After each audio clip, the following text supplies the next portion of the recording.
Estimados estudiantes, continuamos con nuestros videos cortos con el fin de dar solución a nuestra tarea 2. Es muy importante comprender la mecánica cuántica y ver todas estas aplicaciones que tienen, digamos, en la actualidad. En este caso específicamente la radiación de cuerpo negro, ¿cierto? En el cual tenemos, ¿qué es un cuerpo negro, ¿cierto? Tenemos que un cuerpo negro eh, es un cuerpo, en este caso, que absorbe toda la energía, como está esquematizado en esta figura, sin que haya ninguna reflexión de la energía que le entra, pero luego en su emisión térmica, en el espectro electromagnético, va a tener un comportamiento que depende de la temperatura a la que llegue el cuerpo.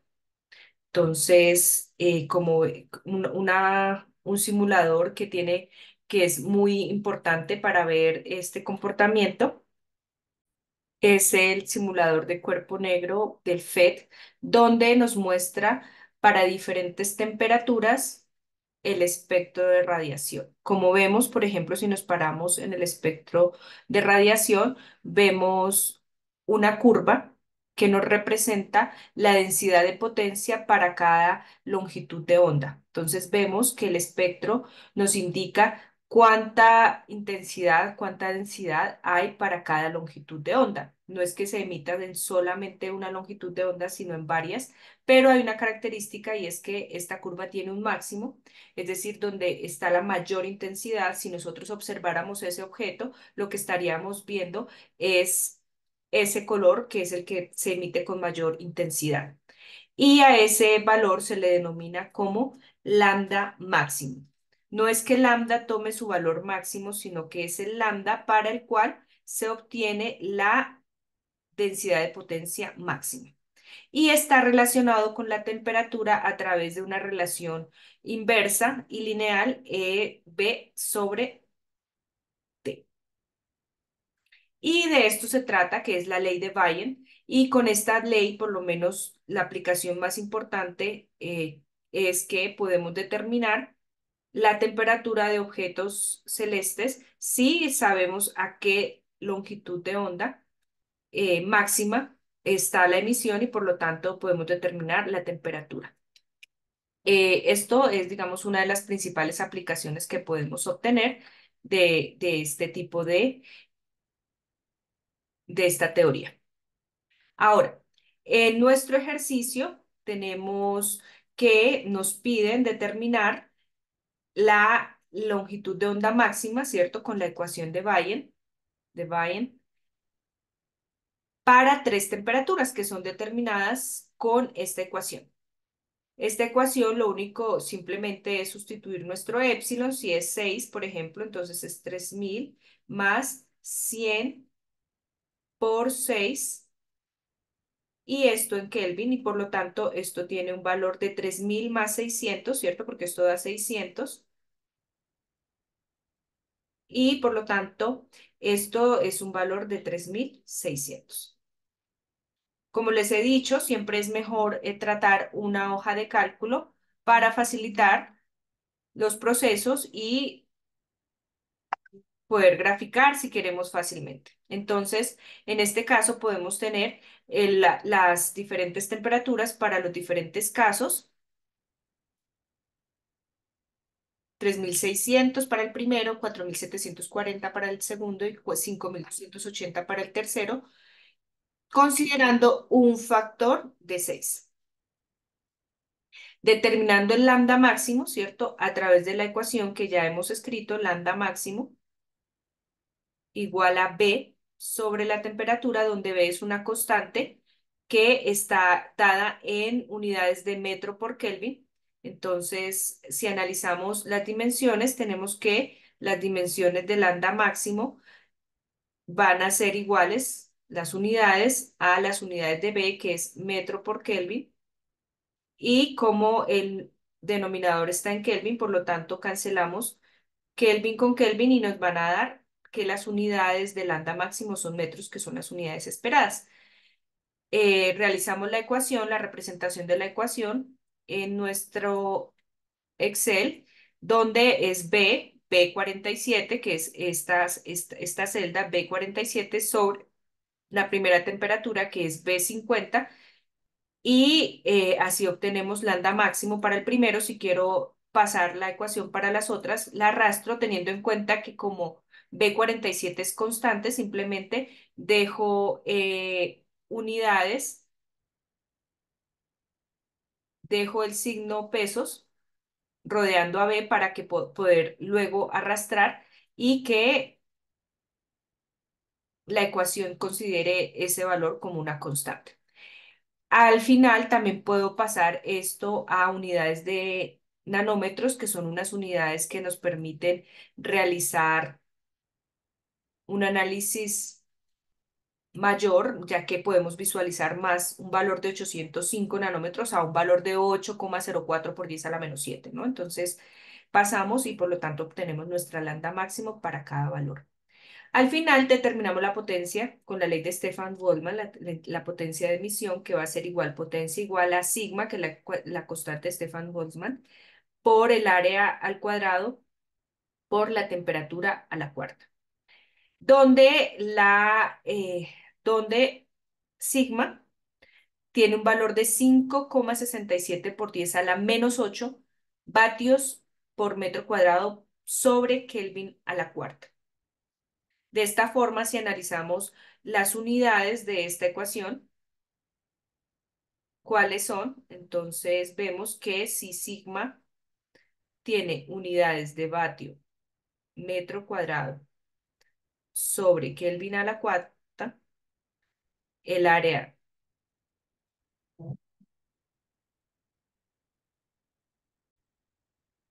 realizamos el análisis, aquí las unidades aquí tenemos que corregir porque las unidades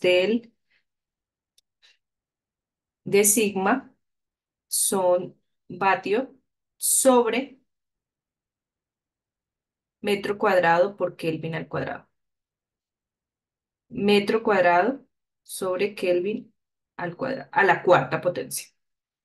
Y multiplicado por área, que es metro cuadrado, por Kelvin a la cuarta. Por lo tanto, las unidades, pues me van a quedar metro cuadrado con metro cuadrado. Se cancela Kelvin a la cuarta con Kelvin a la cuarta se cancela, por lo tanto, esta ecuación me va a quedar en vatios. Y son las unidades de la potencia. Hacemos y sustituimos este valor de la potencia ya sabiendo que tenemos que son unidades de vatios. Entonces tenemos B48, que es la constante de Boltzmann por la temperatura a la cuarta, que en este caso para el primer valor de temperatura es B50, por 1 al cuadrado, que es el área al cuadrado. Y de esa forma nos da la potencia en vatios.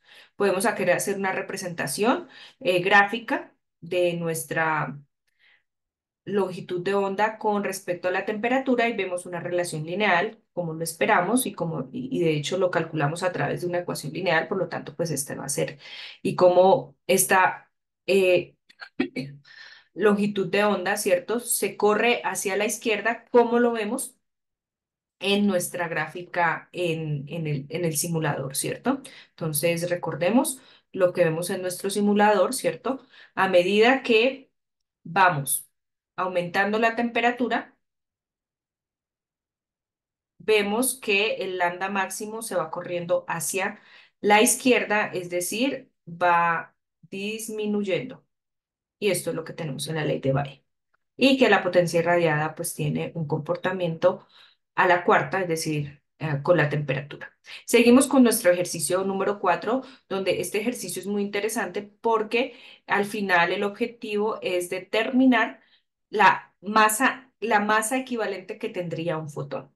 Entonces, en el ejercicio nos dan la frecuencia, partimos la frecuencia que nos da una relación que debemos determinar la frecuencia, que dependiendo del valor que elijamos en el estudiante, pues determinamos la frecuencia. Entonces, esta es la ecuación 0,8 por 1 más 0,9 por epsilon. Esto es simplemente, aunque vemos un poquito la ecuación fea, pero realmente no es nada, acá la vamos a escribir como para que la veamos 0,8 por, ¿cierto? Abro paréntesis, 1 más 0,9 por el epsilon, que es el número de estudiante, por 1 por 10 a la 14 Hz. Entonces, esta ecuación la ponemos también en un Excel para facilitar los cálculos. Acá tenemos el factor, en este caso 4 o 6, ya la tengo parametrizada para que podamos obtener la frecuencia dependiendo del factor. Entonces 0,8, ¿cierto? Ah, abro paréntesis, 1 más 0,9 por el factor y aquí lo dejé dependiendo del factor y así si yo cambio el factor aquí, pues no pasa nada y me va a dar el resultado por 1 por 10 a la 14. Entonces, acá tenemos el valor de la frecuencia que se obtiene de la ecuación y la energía, recordemos, ¿cierto? Que la energía en este caso es igual a, la energía de un fotón es igual a la constante de Planck por la frecuencia, que generalmente se expresa como nu. Entonces, hacemos esa multiplicación teniendo en cuenta que podemos tener H si la tenemos en joule por segundo. Por lo tanto, nu como está en 1/segundo, que es hertz, las dimensiones de esto es en joules. También la podemos pasar a electronvoltios, que generalmente para estas unidades, porque si ven aquí se obtiene el valor de H por nu, que es 2,44 por 10 a la-19 joules, es un número muy pequeño, sin embargo, si lo pasamos a electronvoltios, multiplicando, recordemos cuál es la forma de pasar a electronvoltios, ¿cierto? Multiplicando por 1,6 exponente a la 19. Entonces esto nos da 390. Aquí ya esto le podemos quitar el formato de científica, número normal. Entonces ya digamos que esto son unidades que se pueden analizar más fácilmente en términos de electronvoltio y por eso generalmente a estas energías se manejan las unidades de electronvoltios. Determinamos también nuestro momento, ¿cierto? El momento, recordemos que va a ser igual, ¿cierto? El momento de nuestro fotón es igual, ¿cierto? Momentum es igual a energía. Ay, espera. El momentum es igual a la energía sobre la velocidad de la luz. Lo mismo analizamos las unidades del momentum que va a estar dado. Energía está en joules y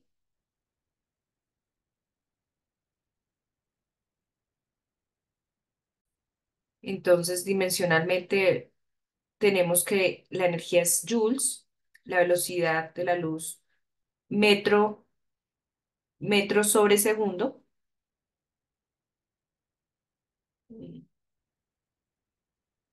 metro sobre segundo. Entonces cancelamos un metro con un metro,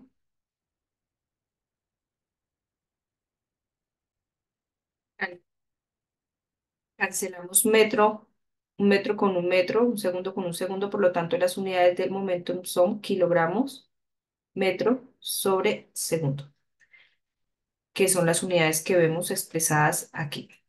Este es el momento. Y la masa equivalente la determinamos con la ecuación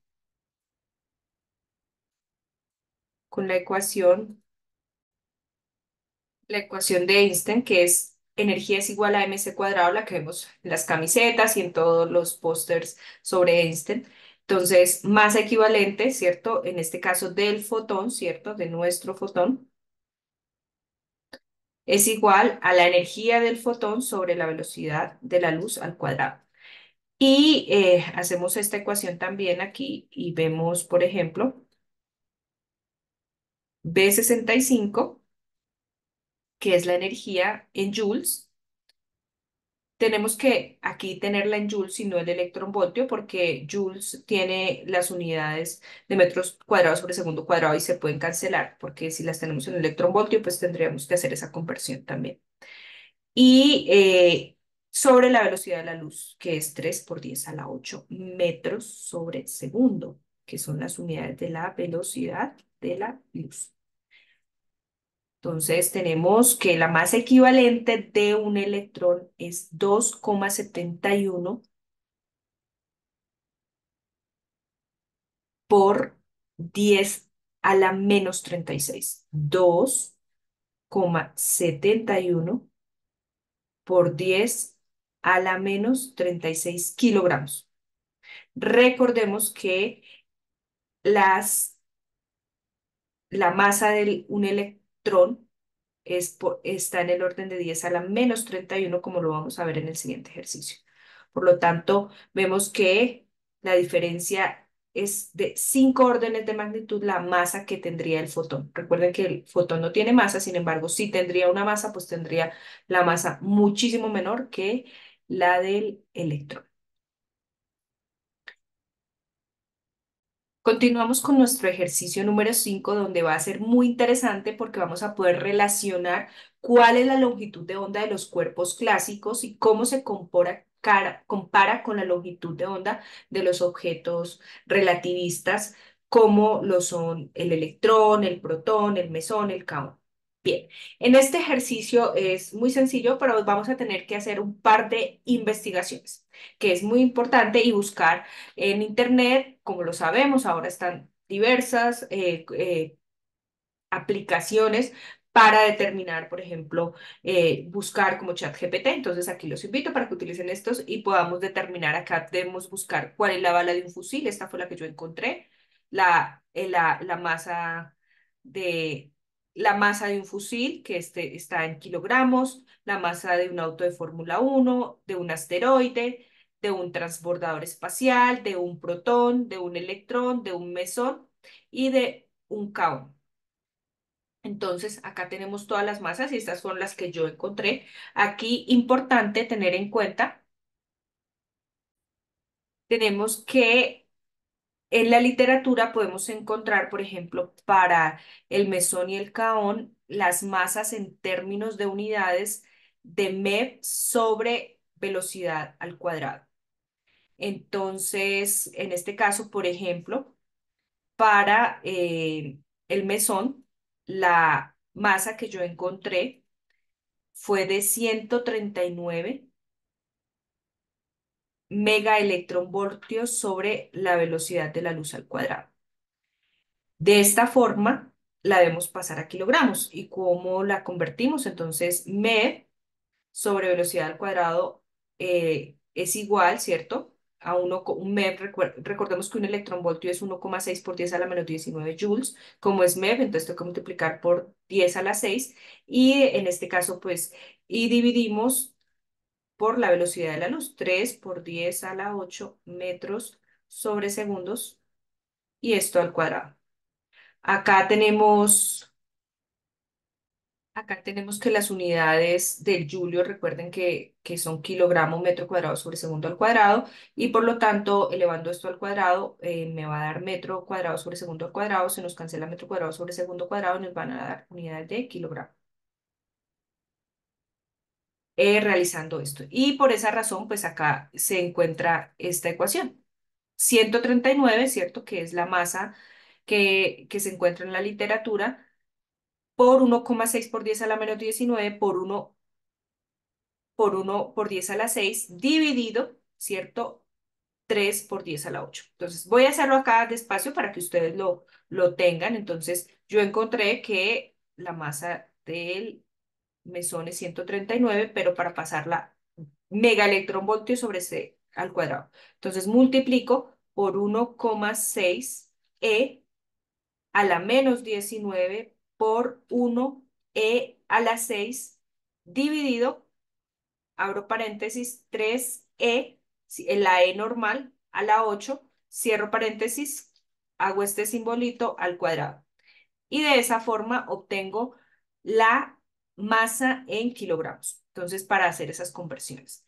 Ahora la velocidad, también entonces buscamos en la literatura las velocidades, encontramos, digamos, estas velocidades para los diferentes cuerpos.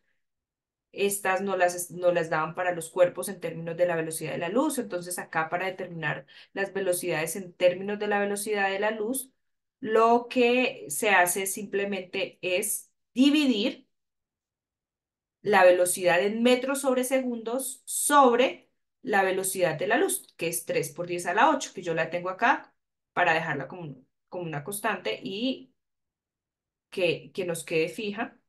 Acá fijo esa constante para poder determinar en qué términos de la velocidad de la luz son las velocidades de cada uno de los cuerpos. Acá también, por ejemplo, yo encontré que la velocidad de una bala de fusil es 1800 metros sobre segundos, pero en un auto encontré que la velocidad estaba en términos de kilómetros por hora y por lo tanto lo pasé a metros sobre segundo multiplicando por mil y dividiendo sobre 3600.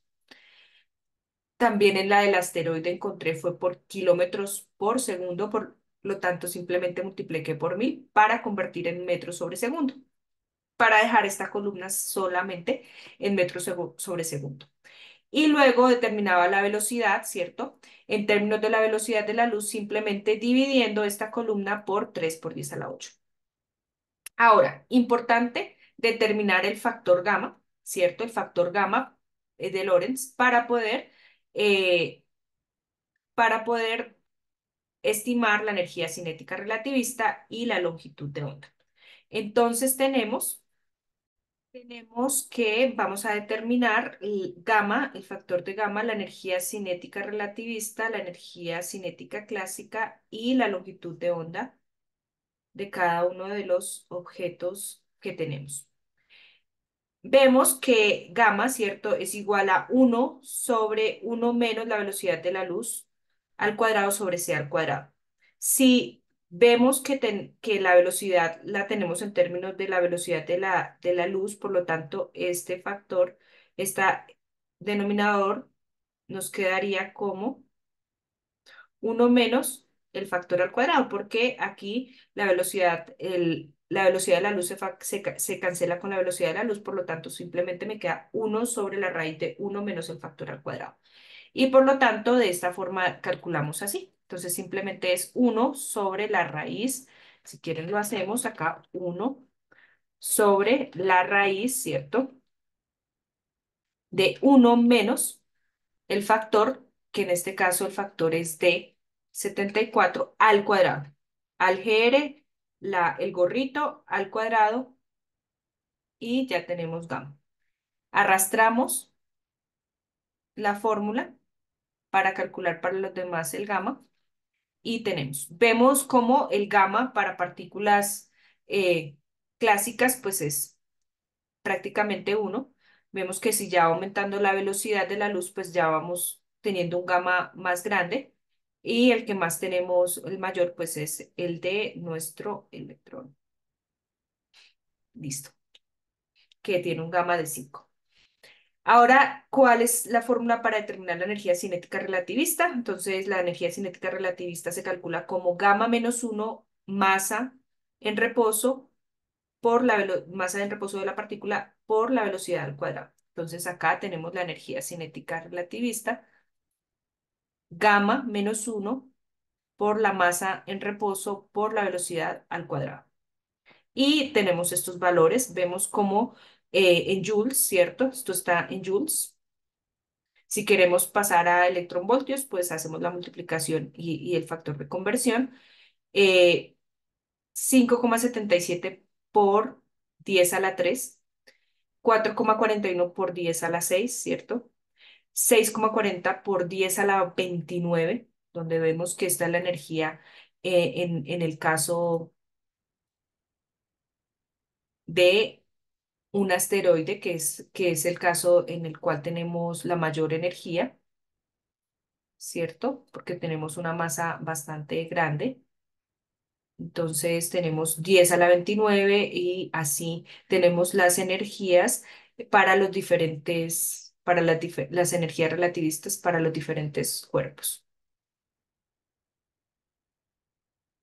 Vemos que las partículas subatómicas pues tienen energías relativistas muy pequeñas, por donde de menos a la -15, a la -12, a la -10, a la -19.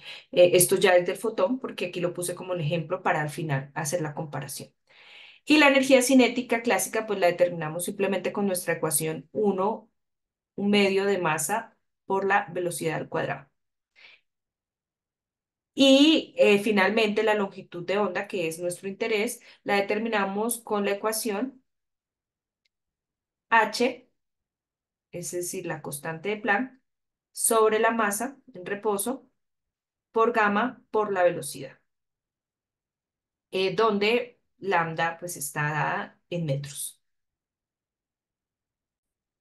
Si analizamos las dimensiones, entonces tenemos, ay, bueno, tenemos que Julio es kilogramo metro cuadrado sobre segundo al cuadrado por segundo, este segundo con este segundo, segundo al cuadrado, y abajo nos queda kilogramo por metro. Cancelamos kilogramo con kilogramo, un metro con un metro de acá, segundo al cuadrado con segundo al cuadrado, y nos queda en unidades de metros. Vemos aquí cómo calculamos la longitud de onda y vemos que los órdenes de magnitud de los valores de la longitud de onda están en términos de menos, a la -34 metros, a la -39, a la -59, que es el objeto más masivo, que es el asteroide, ¿cierto? A la -44, ¿cierto? En el caso del transbordador, ya empezamos a bajar longitudes de onda, -15, la del protón, -12, la del electrón, -15 la del mesón, la del cahón 5,12 por 10 a la -16. Si graficamos esta longitud de onda, interesante graficarlas para poder ver los comportamientos y poder ver, vemos cómo las longitudes de onda de los objetos masivos y clásicos, los que denominamos clásicos, los que podemos ver y evidenciar en nuestro mundo macroscópico, vemos que esas longitudes de onda son muy pequeñas, ¿cierto? Comparadas con las longitudes de onda de las partículas subatómicas. En este caso tenemos que las partículas subatómicas tienen unas longitudes de onda en términos de por 10 a la -11, sin embargo, las partículas clásicas macroscópicas tienen longitudes de onda del orden de por 10 a la -34. Es decir, en este caso, ¿cierto? Si hacemos una resta, ¿cierto? Entre 34 y 11, ¿cierto?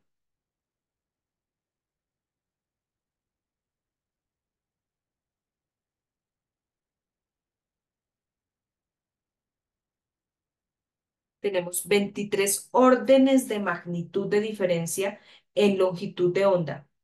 Entonces, es, digamos, ver cómo esta diferencia entre lo que denominamos relativista, ¿cierto? Y cómo, a pesar de que los cuerpos también se comportan como onda, pues su propiedad más importante, que es la lambda, es muy pequeña y por eso pues no evidenciamos este comportamiento de onda en los objetos clásicos y macroscópicos.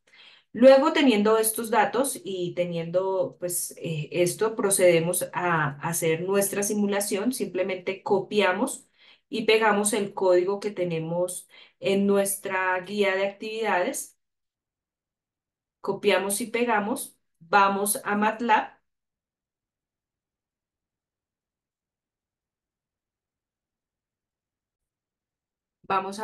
recuerden que ustedes tienen su cuenta, pueden ingresar con usuario y contraseña o si algo pues pueden crearlo, si no lo tienen, vamos a MATLAB, abrir MATLAB online, acá continuar en esta ventana, en el caso que tengan otra ventana abierta, como es mi caso. Vamos a Home, New Script, pegamos nuestro código para correrlo, vamos a editor, run, y me va a pedir ponerle un nombre, le voy a poner Física Moderna 5, guardo,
Realizamos el run y ya nos va a pedir la masa, la velocidad y aquí ya obtenemos las gráficas, donde vemos claramente cómo la longitud de onda disminuye con la velocidad como con la energía, como la relación que es la relación que conocemos. Aquí, esta relación de lambda sobre masa, debido a a que la lambda es muy pequeña, sobre todo para la mayoría de partículas, pues la masa, en este caso, pues vemos como al parecer, y parece como si la masa en estos casos pues estuviera sobre el eje X, y esto digamos que no nos deja ver bien cuál es el comportamiento. Sin embargo, con la gráfica que les mostré en Excel, pues podemos ver cómo pues esto es ya para varios tipos de partículas, pero digamos para diferentes masas, cómo la longitud de onda digamos cambia.